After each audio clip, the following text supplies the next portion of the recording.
Notice there's a 10% commission per extraction fee. Yes, it is a really small fee, but all I'm trying to do is to create a better life for the people of this place. How are you now? I, myself, was born in the sewers of Night City. Is that so?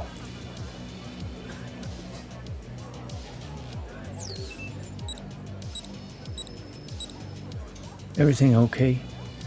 Fine. The heat. I loved the fact that it was character driven, and it was between those two lead actors who they both did an incredible job. They were really believable. They actually kept the pace going, and it was very, very cool. It kept your attention. I liked the special effects that they did with the contact lens and things like that. And kind of, it was sort of like this chess game that you were watching. And you were watching to see what was going to happen at the end and who was going to be the victor of this kind of intellectual battle of what was going on. Loved the futuristic, almost steampunk grunginess and ambiance to drop us into the world. I loved the volleying back and forth between these two. It was very well matched, committed and nuanced performances in this predator versus predator kind of head-to-head, seeing who's going to top the other. And who's going to win. Like the cyberpunk aesthetic, sort of the sci-fi thriller backdrop in this piece. And I thought they did a really great job of sort of capturing the mood and feeling of those concepts without having sort of the scale and scope that you would normally associate with those ideas. So I thought I thought they were able to bridge that gap by usually using a sense of lighting and maintaining a good editing pace. And I thought worked well, especially between the dynamic of the two characters through the open, since it carried most of the piece. But I thought that since that was the case, the acting had to be quite strong, and I thought both actors really brought a good sense of individuality to both characters that made their dynamic feel interesting and authentic, especially within the construct of that piece. So it ended up really contributing to why the ending worked so well and had a good dark twist and edge that you would associate with these type of concepts. So I thought it was well done, especially from the lighting and pacing sense, and I thought that was carried mainly because of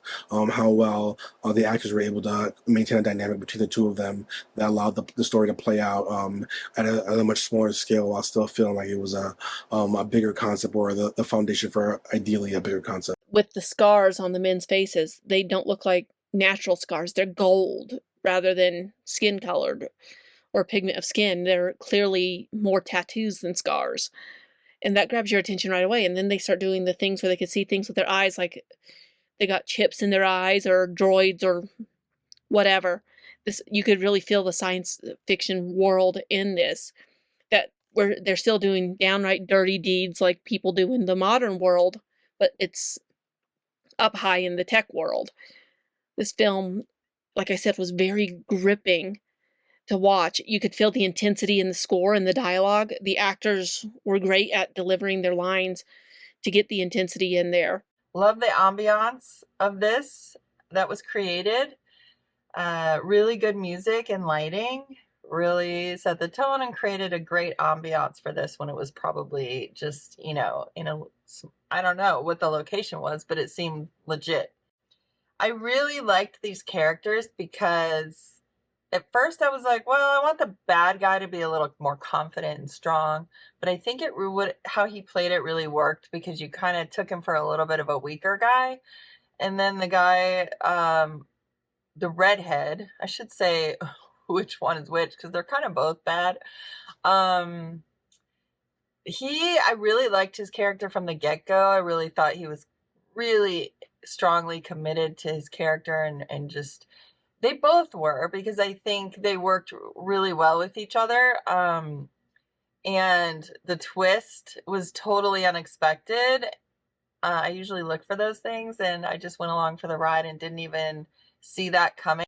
It has a double cross you don't see coming. Film is set in a dark world called Badlands. It seems like it's ruled by seedy businesses. And you go into this thinking, we have a hero and an anti-hero, and usually the hero wins, but then the opposite happens. It's a twist, and the piece is interesting when the prey becomes the predator. the shift in his performance, where he's going from pretending to be caught, seeking forgiveness, hoping to garner a deal, but it really was all underhanded play all along. And you see that sort of switch in that arc where he suddenly becomes the person that has the upper hand.